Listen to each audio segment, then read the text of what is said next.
السلام علیکم، میں آپ سب کو خوش آمدید کہتی ہوں۔ رضیہ سلطان پہلی مسلمان خاتون حکمران تھی۔ اس نے خود سلطان کے طور پر 1236 سے 1240 تک دہلی میں حکومت کی۔ یہ ایک ایسا لقب تھا جو پہلے کبھی کسی عورت کو نہیں دیا گیا تھا۔ طاقت کا وہ مقام تھا جو پہلے کبھی کسی عورت کو حاصل نہیں ہوا تھا۔ وہ 5ویں مملوک سلطان تھی جو پوری دنیا کی اسلامی تہذیبوں کی تاریخ میں اب تک کی چند خواتین حاکموں میں سے ایک تھی۔ یہ خیال کیا جاتا ہے کہ رضیہ نے سلطانہ کے طور پر خطاب کرنے سے انکار کر دیا تھا، کیونکہ اس لفظ کا مطلب ہے سلطان کی بیوی یا مالکن، لیکن سلطان کے لقب کا دعویٰ کیا کیونکہ وہ خود وزیر اعظم تھی۔ رضیہ کا تخت پر چڑھنا بہت زیادہ تاریخی اہمیت حاصل کرتا ہے، نہ صرف اس وجہ سے کہ وہ ایک خاتون حکمران تھی، بلکہ اس لیے بھی کہ وہ شرافت سے نہیں آئی تھی، یعنی کہ اس کا تعلق کسی بڑے امیر خاندان سے نہیں تھا۔ اس کے آباء و اجداد ترک سلجوق غلام تھے اور ان کے خاندان کو غلام خاندان کہا جاتا تھا۔ اس طرح اس کی حکمرانی کو کئی سطحوں پر موجودہ طاقت کے ڈھانچے کی تباہی کا باعث بنا۔ اس کے والد التمش قطب الدین کے ماتحت ایک غلام کی حیثیت سے دہلی پہنچے تھے اور اپنی بہادری اور مہارت سے صوبائی گورنر کے عہدے پر فائز ہوئے۔ جب قطب الدین کا انتقال ہوا تو التمش نے اس وقت کے ترک شرافت سے حمایت حاصل کی اور غلام خاندان کا پہلا سلطان بن گیا۔ رضیہ کا والد التمش ایک متوازن آدمی تھا۔ اس نے اپنی بیٹی کی پیدائش پر بہت خوشی منائی۔ اس نے اپنی بیٹی کو سکھانے کے لیے انفرادی طور پر جوش و خروش سے کام لیا، اور جب وہ 13 سال کی ہو گئی تو صرف اپنے والد کی پڑھائی کی وجہ سے رضیہ کو ایک ماہر تیر انداز اور گھڑ سوار کے طور پر جانا جاتا تھا، اور وہ اکثر اپنے والد کے ساتھ ان کے فوجی کارناموں میں جایا کرتی تھی۔ ایک بار جب التمش گوالیار کے حملے میں ملوث تھا تو اس نے دہلی کو رضیہ کے حوالے کر دیا، اور جب وہ واپس آیا تو وہ رضیہ کی کارکردگی سے اتنا حیران ہوا کہ رضیہ کو اپنا جانشین منتخب کر لیا۔ رضیہ ہمت اور دور اندیشی کی اعلیٰ تعلیم یافتہ خاتون تھیں۔ اس کی پرورش التمش نے بیٹے کی طرح کی۔ اس نے گھڑ سواری، شوٹنگ اور تلواز بازی کی تربیت حاصل کی۔ اس وقت کے تمام سماجی تعصبات سے آزاد رضیہ دوسرے سرداروں کی طرح اپنے والد کے دربار میں حاضری دیتی تھی، اور جوانی میں ریاستی کام کا کافی تجربہ حاصل کر چکی تھی۔ وہ ایک حکمران کے لیے تمام اوصاف کی حامل تھی۔ حالانکہ اس کے 3 بھائی بھی تھے، لیکن ان میں اتنی جرت نہیں تھی جتنی کہ رضیہ میں تھی۔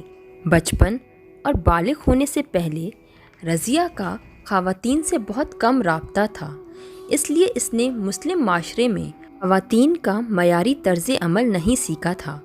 در حقیقت سلطان بننے سے پہلے ہی وہ والد کی حکمرانی کے انتظام کی طرف متوجہ تھی۔ سلطان کے طور پر رضیہ نے مرد کی چادر اور تاج پہنا تھا، اور رواج کے خلاف وہ بعد میں اپنے چہرے کا مظاہرہ بھی کرے گی جب وہ تخت پر بیٹھے گی اور اپنی مسلح افواج کے سربراہ کے طور پر لڑائی میں ہاتھی پر سوار بھی ہوگی۔ رضیہ سلطان رضیہ الدین 1205 میں بہارت کے شہر بڈون میں پیدا ہوئی۔ وہ شمس الدین التمش کی اکلوتی بیٹی تھی اور 3 بھائی تھے۔ اس کی ماں قطب الدین کی بیٹی تھی، جس کی شادی اس کے والد سے اس کی مہارت اور بہادری کی وجہ سے ہوئی تھی۔ التمش اکثر اپنی بیٹی کے بارے میں یہ کہا کرتا تھا، میری یہ چھوٹی بچی کئی بیٹوں سے افضل ہے۔ التمش کی یہ خواہش تھی کہ اس کے مرنے کے بعد اس کی بیٹی کو حکمران بنایا جائے۔ شمس الدین التمش کا انتقال 30 اپریل 1236 کو ہوا۔ اگرچہ اس نے رضیہ کو اپنا وارث مقرر کر دیا تھا، لیکن موجودہ مسلم شرافت کسی عورت کو اپنا سلطان تسلیم کرنے کے بالکل برخلاف تھی۔ اس طرح سیاسی پریشر گروپس نے اس بات کو یقینی بنایا کہ رضیہ کی بجائے اس کے بھائی رکن الدین فیروز کو سلطان بنایا جائے۔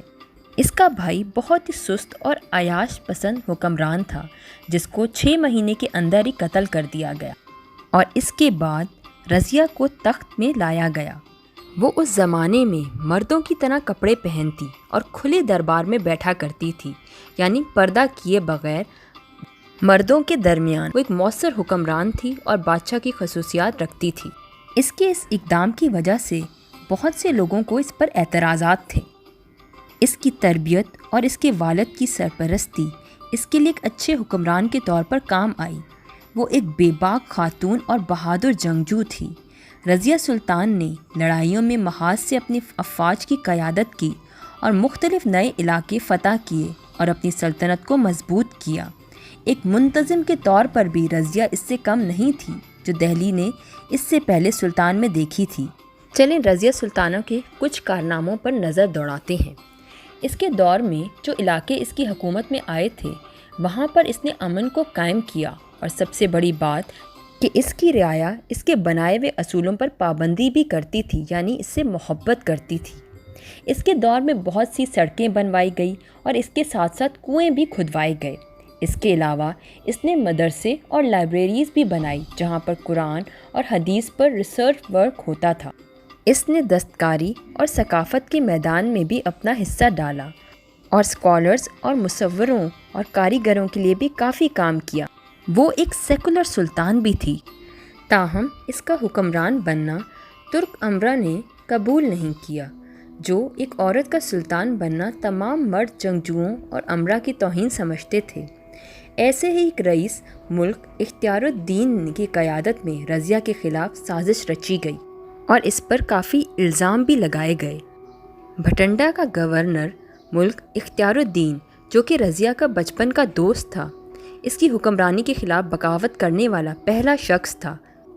رضیہ نے بہادری سے اس کے خلاف اپنی فوج کی قیادت کی، لیکن ایک تلخ شکست کے بعد اسے قیدی بنا لیا گیا۔ اس کے بھائی معز الدین بہرام شاہ نے بعد میں تخت پر قبضہ بھی کر لیا۔ آخر کار ملک اختیار الدین، جو رضیہ کے بچپن کا دوست تھا، نرم پڑ گیا اور آخر کار رضیہ سے شادی کر لی۔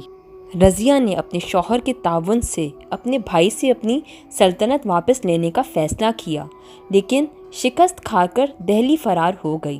اکتوبر 1240 میں خیال کیا جاتا ہے کہ انہیں یعنی کہ رضیہ اور اس کے شوہر کو اس کے بھائیوں کے کئی ساتھی سازشیوں نے لوٹا اور پھر آخر میں مار ڈالا، اور یہاں پر ایک سنہری دور کا اختتام ہوتا ہے۔ رضیہ سلطانہ کامیابی کے ساتھ اپنی حکومت کو اس لیے نہ سنبھال سکی کیونکہ ایک وہ عورت تھی، اور اس زمانے کے مردوں کو یہ برداشت نہیں تھا کہ ایک عورت ان پر حکمرانی کرے، جس کی وجہ سے وہ صرف 3 سالوں تک ہی حکمرانی کر سکی اور اس کے بعد اس کو قتل کروا دیا گیا۔ رضیہ سلطان بہت عقل مند، بہترین، منتظم، بہادر اور اپنے والد کی طرح جنگجو تھی۔ اس حقیقت کے باوجود کہ اس کی حکومت صرف 3 سال تک رہی، پر اس کے کارنامے تاریخ کے اوراق میں محفوظ ہیں۔